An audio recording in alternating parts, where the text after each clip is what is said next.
میں نے انڈونیشیا کا تصور کیا جہاں مجھے 3 ماہ تک رہنا تھا۔ میں نے ایسی کتابیں پڑھیں جن میں ساروم میں ملبوس خواتین بالینیز لباس میں رقاصاؤں اور آتش فشاں کے دامن میں زمردی پانیوں میں کینوں پر سوار جنگجوؤں کی تصاویر تھیں۔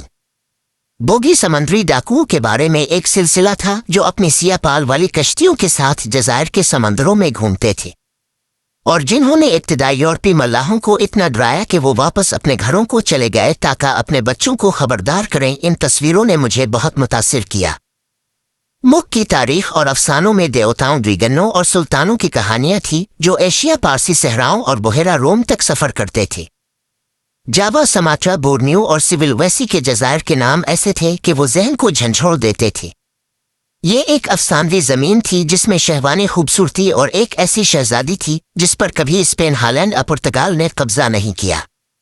میں سمجھتا ہوں کہ وہ عظیم ایکسپلوررز کی طرح تھے۔ مجھے اپنے خیالی تصورات کو قابو میں رکھنا چاہیے تھا۔ میں اندازہ لگا سکتا تھا کہ روشنی ایک مختلف تقدیر کی طرف اشارہ کرتی ہے جو ہم سوچتے ہیں۔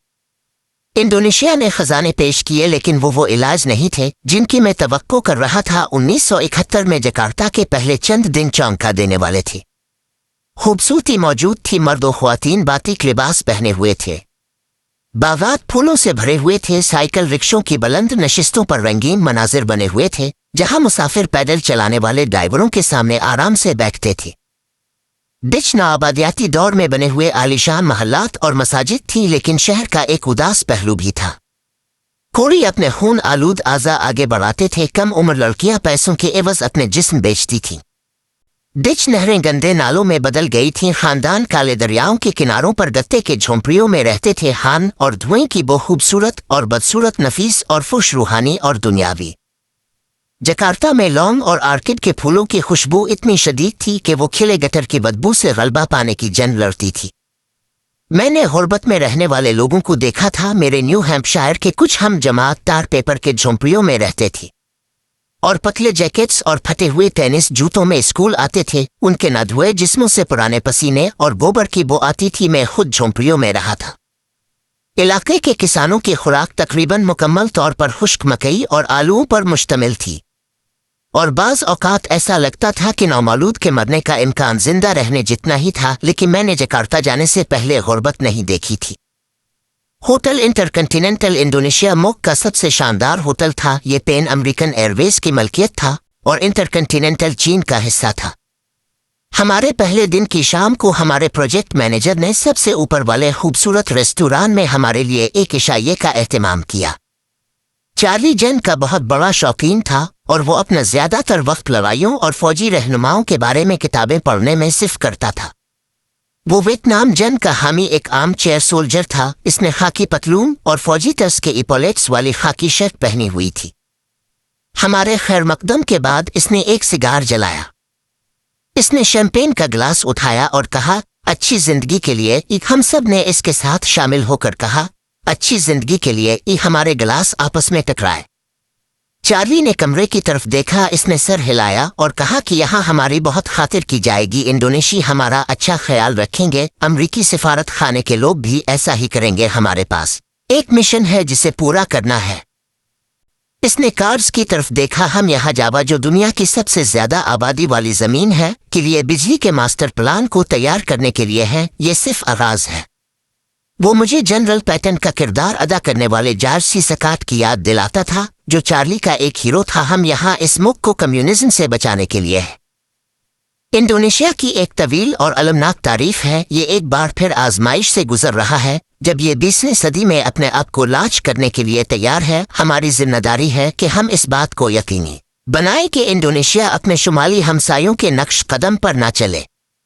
ایک برقی نظام اس کا کلیدی عنصر ہے۔ یہ یقینی بنائے گا کہ سرمایہ داری اور جمہوریت کی حکمرانی ہو۔ اس نے کہا، تیل کو بھول جاؤ۔ اس نے دوسرا کش لیا اور کچھ نوٹ کارڈز کی طرف دیکھا۔ ہم سب جانتے ہیں کہ ہمارا ملک تیل پر کتنا انحصار کرتا ہے۔ انڈونیشیا ہمارا بہت بڑا اتحادی ہو سکتا ہے۔ برا کرم اس بات کو یقینی بنائیں کہ تیل کی صنعت اور اس کی خدمت کرنے والی دیگر تمام صنعتیں اس پلان کے پورے دورانیے کے لیے بجلی حاصل کریں تاکہ وہ دیگر چیزوں پر توجہ دے سکیں۔ اس نے میری طرف براہ راست دیکھتے ہوئے اپنے بھنوے اٹھائیں، زیادہ ہونا کم ہونے سے بہتر ہے۔ تم انڈونیشی بچوں کے خون اپنے ہاتھوں پر نہیں چاہتے، تم نہیں چاہتے کہ وہ ہتھوڑے اور سرخ پرچم والے ملک میں رہے۔ اس رات میں اپنے بستر پر لیٹا شہر سے بلند اور کلوڈین کی تصویر میرے ذہن میں آئی۔ غیر ملکی قرضوں پر اس کی بات نے مجھے بہت پریشان کیا تھا۔ میں نے بزنس اسکول میں میکرو اکنامکس کے کورسز میں سیکھے گئے اسباق کو یاد کیا۔ میں نے خود سے کہا کہ میں یہاں انڈونیشیا کو ایک قرون وسطی کی معیشت سے نکال کر دنیا میں اپنی جگہ بنانے میں مدد کرنے آیا ہوں۔ دنیا جدید ہے۔ میں جانتا تھا کہ صبح جب میں اپنی کھڑکی سے باہر دیکھوں گا تو مجھے میل کے فاصلے تک پھیلے ہوئے جھونپڑیاں نظر آئیں گی۔ میں جانتا تھا کہ وہاں بچے خوراک اور پانی کی کمی کی وجہ سے مر رہے ہیں، بالغ خوفناک بیماریوں کا شکار ہیں اور حالات بدتر ہیں۔ میرے لیے یہ انکار کرنا ناممکن تھا کہ چارلی اور ہماری ٹیم کے باقی سب یہاں خود غرضی کی وجہ سے ہیں۔ ہم امریکی مفادات کو فروغ دے رہے تھے۔ ہم لالچ سے چل رہے تھے، نہ کہ انڈونیشیوں کی اکثریت کے لیے زندگی کو بہتر بنانے کی خواہش سے۔ ایک لفظ میرے ذہن میں آیا۔ مجھے یقین نہیں تھا کہ میں نے اسے پہلے سنا تھا، خود بنایا تھا، لیکن یہ سیارے پر حکمرانی کرنے کی کوشش کرنے والے نئے اشرافیہ کو بیان کرتا نظر آیا۔ اس برادری کے ارکان ایک دوسرے سے قریب تھے اور وہ کارپوریٹ بورڈز اور حکومتی عہدوں کے درمیان آسانی سے منتقل ہو سکتے تھے۔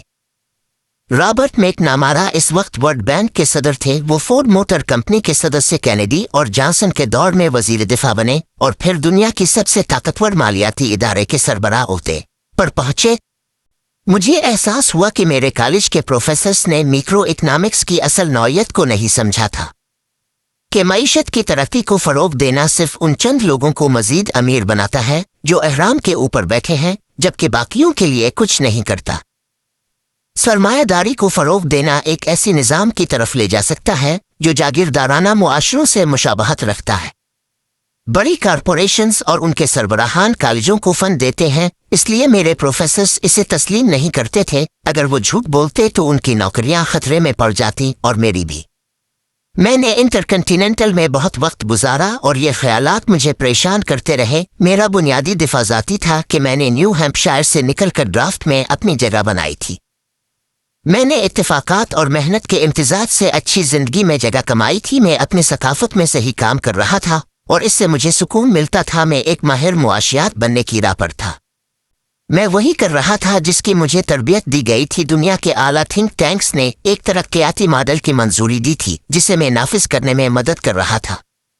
میں نے آدھی رات کو خود سے وعدہ کیا کہ ایک دن میں سچائی کو بے نقاب کروں گا۔ میں سو جاتا اور پرانے مغرب کے گن فائٹرز کے بارے میں پڑھتا۔